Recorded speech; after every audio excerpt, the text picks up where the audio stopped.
누가복음 24장 25절부터 27절까지의 말씀을 다 함께 봉독하시겠습니다. 이르시되 미련하고 선지자들이 말한 모든 것을 마음에 더디 믿는 자들이여, 그리스도가 이런 고난을 받고 자기의 영광에 들어가야 할 것이 아니냐 하시고, 이에 모세와 모든 선지자의 글로 시작하여 모든 성경에 쓴 바 자기에 관한 것을 자세히 설명하시니라. 아멘. 저는 오늘 본문 말씀을 근거로 해서 믿음의 눈이 열려야 합니다 라는 제목으로 함께 은혜를 나누도록 하겠습니다. 함께 따라해 보실까요? 믿음의 눈이 열려야 합니다. 제2차 세계대전 때 헤로드 레셀이라는 사람이 이 공수부대에 지원을 하게 되었습니다. 그러던 어느 날 그는 폭탄을 맞아서 이 두 팔을 잃어버리게 되었는데요. 이제는 두 팔을 잃어버려서 음식조차 먹을 수 없는 그러한 상황에 처하게 되었던 헤로드 레셀은 하나님께 이런 기도를 했다고 합니다. 하나님, 저는 이제 쓸모없는 사람이 되고 말았습니다. 이제 그 어떠한 소망도 가질 수 없게 되었습니다.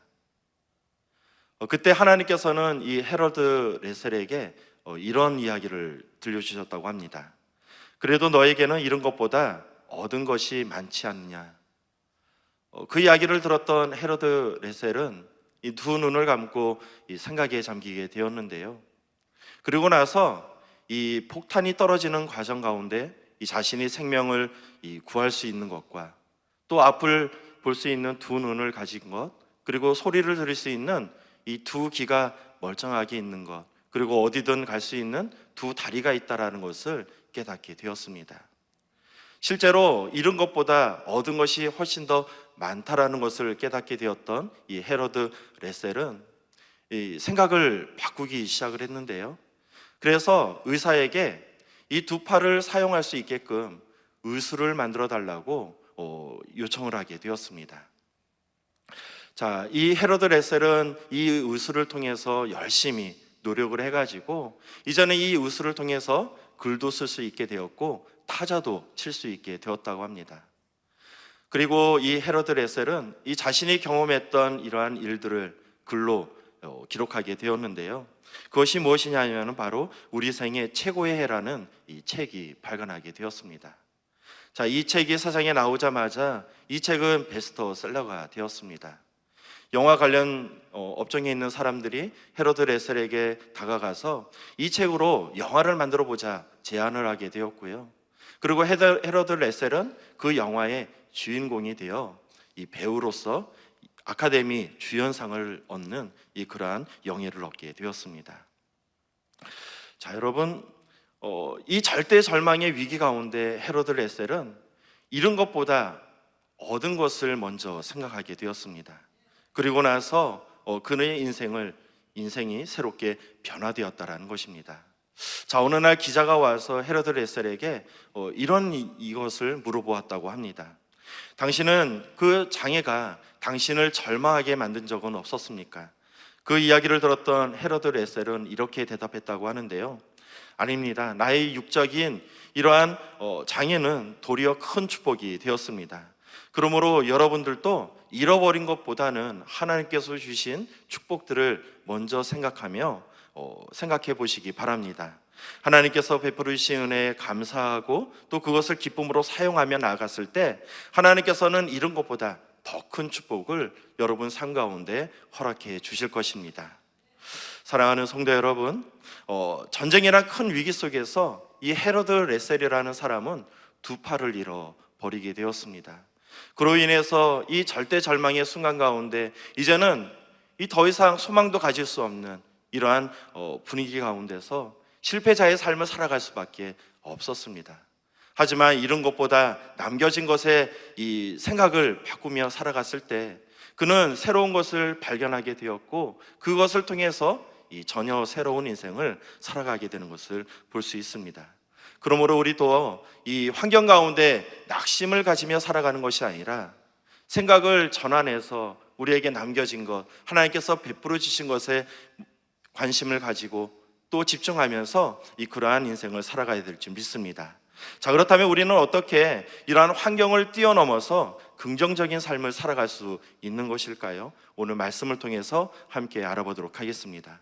첫 번째 살펴볼 말씀인데요, 지나친 낙심은 사리를 분별하지 못하게 합니다. 우리 함께 따라해 보실까요? 지나친 낙심은 사리를 분별하지 못하게 합니다. 오늘 성경 말씀을 보면은 낙심에 빠져 있는 두 사람에 대해서 이야기하고 있습니다. 지금 이들은 예루살렘을 떠나서 엠마오를 향해 내려가고 있었는데요, 그들이 얼마나 크게 낙심하고 있었는지 성경은 이렇게 말씀하고 있습니다. 누가복음 24장 15절부터 16절까지의 말씀입니다. 그들이 서로 이야기하며 문의할 때에 예수께서 가까이 이르러 그들과 동행하시나 그들의 눈이 가리어져서 그인 줄 알아보지 못하거늘. 사랑하는 성도 여러분, 엠마오를 향해 내려가고 있는 두 제자는 지금 예수님과 동행하고 있습니다. 자, 그런데 놀라운 것은 제자들이 예수님과 동행하고 있지만 지금 함께 걸어가고 있는 분이 예수님이라는 것을 깨닫지 못하고 있다고 성경은 말씀하고 있습니다. 제자들은 그동안 오랜 시간 예수님과 동행하며 살았습니다. 그래서 예수님에 대해서 아주 잘 알고 있다고 생각하고 있었습니다. 그런데요, 두 제자는 지금 예수님과 함께 동행하고 있었지만 그럼에도 불구하고 예수님이라는 것을 깨닫지 못했다고 성경은 말씀하고 있는 것입니다. 입으로는 여전히 예수님에 대해서 이야기하고 있습니다. 병든 자를 치료해 주시는 예수님, 오병이어의 기적을 행하셨던 예수님, 죽은 자도 살리셨던 예수님, 그 예수님에 대해서 여전히 이야기하고 있다라는 것입니다. 그런데요, 제자들은 그런 예수님과 동행하고 있지만 지금 제자들은 예수님을 깨닫지 못하고 있다고 성경은 말씀하고 있는 것입니다. 여러분, 왜 그런 것일까요?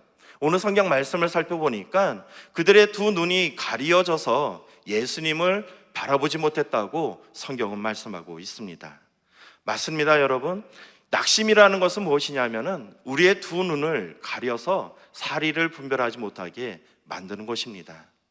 국어사전에서 이 낙심이라는 단어를 한번 찾아보았습니다. 그랬더니 이렇게 정의하고 있는데요, 바라던 일이 이루어지지 아니하며 맥이 풀리고 마음이 상한 상태, 그것이 바로 낙심이라고 이야기하고 있습니다.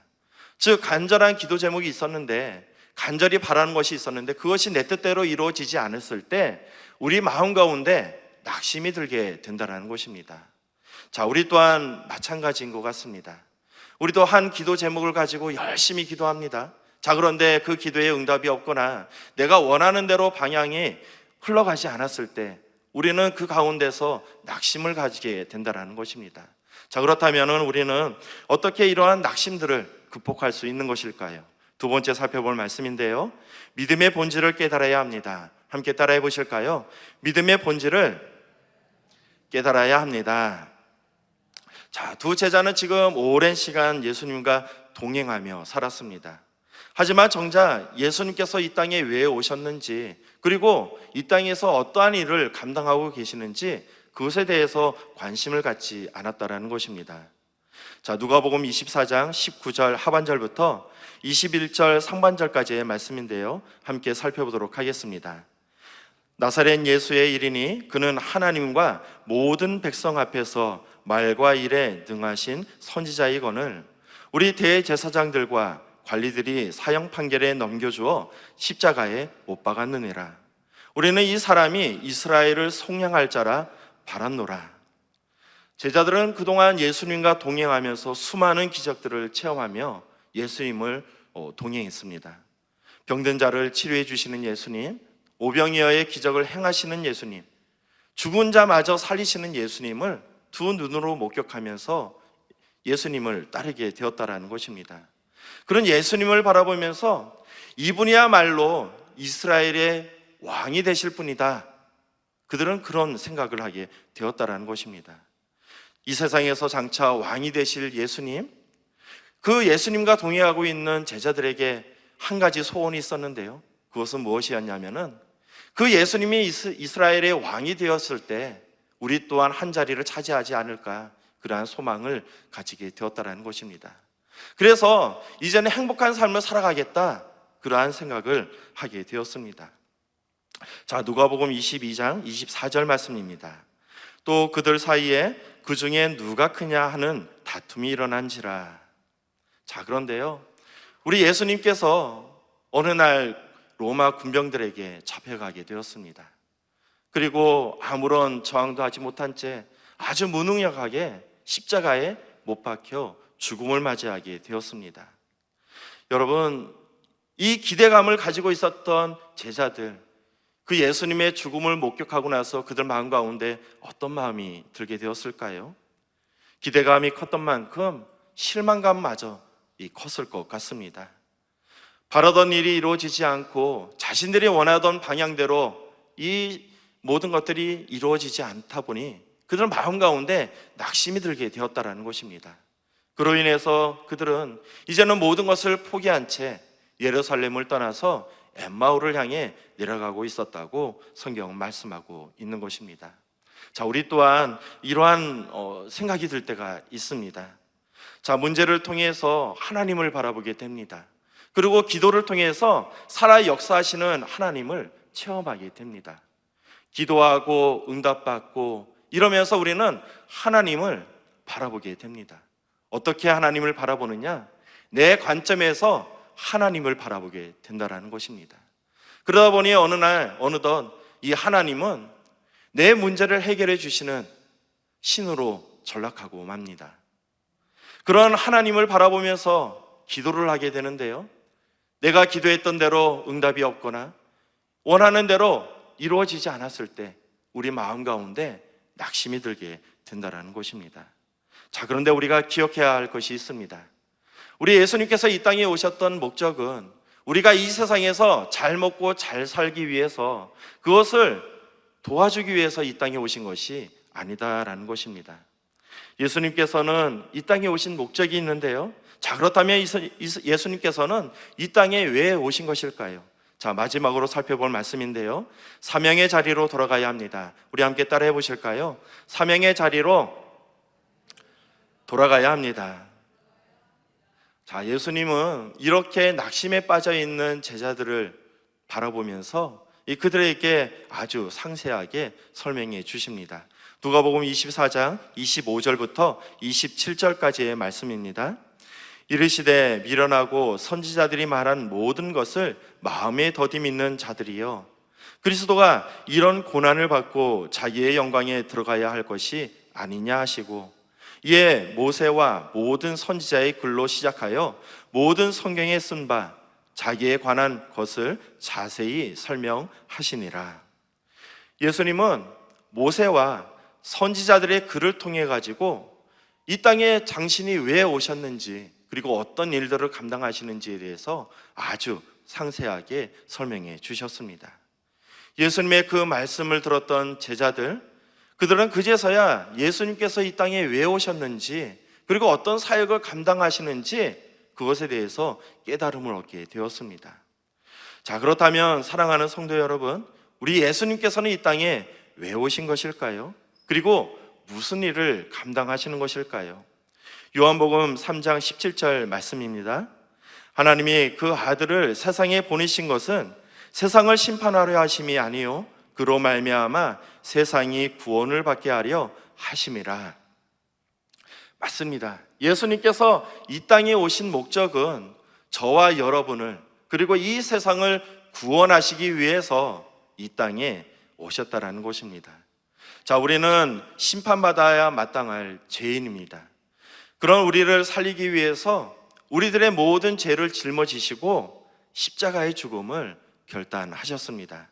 요한복음 1장 29절 말씀입니다.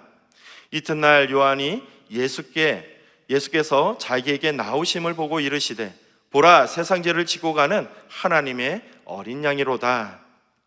우리의 죄를 짊어지시고 우리를 대신해서 죄값을 치르신 예수님, 우리는 그 대속의 은혜를 통해 가지고 구원을 받고 천국 백성이 될 수 있었던 것입니다.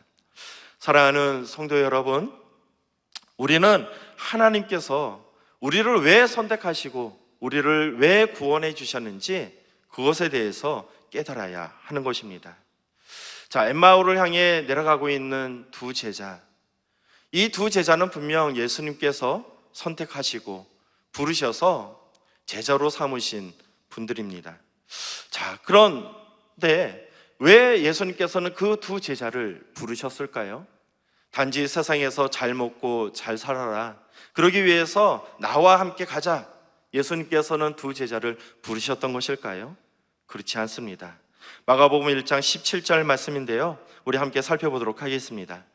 예수께서 이르시되 나를 따라오라, 내가 너희로 사람을 낚는 어부가 되게 하리라 하시니, 예수님께서는 사람 낚는 어부를 만들기 위해서 두 제자를 불렀다고 말씀하고 있습니다. 그래서 부활하신 예수님은 제자들에게 이렇게 당부를 하시는데요, 사도행전 1장 8절 말씀입니다. 오직 성령이 너희에게 임하시면 너희가 권능을 받고 예루살렘과 온 유대와 사마리아와 땅끝까지 이르러 내 증인이 되리라 하시니라. 그동안 제자들은 예수님과 동행하면서 세상의 왕이 되실 분이라는 예수님을 바라보며 살게 되었습니다. 그 결과 예수님께서 장차 이 세상의 왕이 되실 때 나 또한 한 자리를 차지하며 이 세상에서 잘 살아가겠노라, 그러한 결단을 하며 살아가게 되었습니다. 세상에서 복줄 예수님, 그런 예수님을 바라보면서 살아가게 되었다라는 것입니다. 그런데 그런 예수님이 십자가에 달려 죽음을 맞이했을 때 그들의 시선은 죽음에 머물게 되었습니다. 그로 인해서 그들 마음 가운데 낙심이 들게 되었고 그들은 절망에 빠지게 되었습니다. 그런데 그렇게 낙심하며 엠마오를 향해 나아가는 제자들에게 예수님께서는 선지자의 글을 통해서 당신이 왜 이 땅에 오셨는지, 그리고 어떤 사역을 감당하시는지 그것에 대해서 상세하게 말씀을 주셨습니다. 이제 예수님께서 이 땅에 왜 오셨는지, 그리고 어떤 일들을 감당하시는지 그것을 깨달았던 제자들은 더 이상 엠마오를 향해 내려갈 수가 없었습니다. 그들은 다시 예루살렘을 향해서 올라가게 되었는데요, 그리고 나서 그들에게 맡겨진 사명을 감당하게 됩니다. 이제 제자들은 새로운 인생을 살아가게 되었습니다. 그들 앞에 놓여 있는 것은 형통한 길이 아니라 고난의 길이었습니다. 하지만 그 고난의 길이 그들을 막아설 수 없었다는 것입니다. 왜냐하면 사명을 깨달았기 때문입니다. 여러분, 우리 또한 우리의 시선이 우리에게 복 주시는 하나님께 머물러 있으면 안 되겠습니다. 그때 우리는 이 세상 가운데서 우리의 기도에 응답이 없을 때 절망감을 느끼게 되고 낙심하게 되는데요, 우리의 시선이 그 무덤에서 머무는 것이 아니라 부활하신 예수님을 바라봐야 할 줄 믿습니다. 그리고 우리에게 주신 사명을 감당해야 될 줄 믿습니다. 우리가 예수님께서 이 땅에 왜 오셨는지, 그리고 어떤 일을 감당하시는지 그것을 깨달으며 나아갔을 때 우리는 사명의 자리로서, 사명자로서 그 사명을 감당하며 나아갈 줄 믿습니다. 모든 사명을 감당하며 나아가는 저와 여러분 되시기를 주님의 이름으로 축복드리겠습니다. 아멘. 기도하시겠습니다. 사랑과 은혜가 충만하시고 오러가신 아버지 하나님, 우리를 구원해 주시고 매일 동행하여 주시니 너무나도 감사드립니다. 예수님께서 이 땅에 오신 목적을 깨닫게 하여 주시었고 매일 부르심의 목적에 맞는 삶을 살아갈 수 있도록 우리의 삶을 이끌어 주시옵소서. 우리가 기도하며 나아갈 때 우리의 모든 기도와 간구를 들응답하여 주시고 매일같이 부족한 우리를 사용하셔서 하나님 나라 세워가는데 사용받는 우리가 될 수 있도록 복을 내려 주시옵소서. 오늘도 귀한 사역을 감당하고 계시는 우리 이영훈 대표 총회장님과 황성록 담임 목사님을 위해 기도합니다. 사역 가운데 기름 부어 주시고 영혼을 살리는 귀한 사역이 될 수 있도록 하나님께서 복을 내려 주시옵소서. 하나님께 더욱더 크게 쓰임받는 종이 될 수 있도록 하나님께서 축복하여 주시옵소서. 오늘도 귀한 헌물을 가지고 나온 우리 성도님들 계십니다.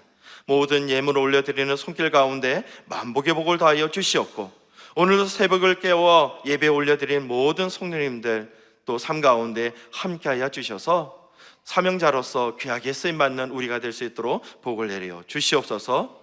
모든 기도 우리 구주 예수 그리스도의 이름으로 기도드리옵나이다. 아멘. 하늘에 계신 우리 아버지여, 이름이 거룩히 여김을 받으시오며 나라가 임하시오며 뜻이 하늘에서 이루어진 것 같이 땅에서도 이루어지이다. 오늘 우리에게 일용할 양식을 주시옵고 우리가 우리에게 죄 지은 자를 사하여 준 것 같이 우리의 죄를 사하여 주시옵고 우리를 시험에 들게 하지 마시옵고 다만 악에서 구하시옵소서. 나라와 권세와 영광이 아버지께 영원히 싸움나이다. 아멘. 오늘 귀한 말씀을 허락하신 우리 하나님께 영광의 박수 올려드리겠습니다. 자, 이제 기도하는 시간입니다. 나라와 민족을 위해서 기도해 주시고 우리 교단을 이끌어 가시는 우리 이영훈 대표 총회장님을 위해서 함께 기도해 주시기 바랍니다. 그리고 우리 분당교회를 이끌어 가시는 황선우 담임 목사님 사역을 위해서 함께 기도하도록 하겠습니다. 그리고 세계 곳곳에 퍼져서 또 열심히 선교 사역을 감당하고 계시는 우리 선교사님들 귀한 사역 가운데 우리 하나님께서 함께 해달라고 기도해 주시고, 또한 각자 기도의 문제를 가지고 온 줄 아는데 그 각자 이 기도의 문제를 해결함을 받기 위해서 우리 주여 삼창하시고 함께 뜨겁게 기도하도록 하겠습니다.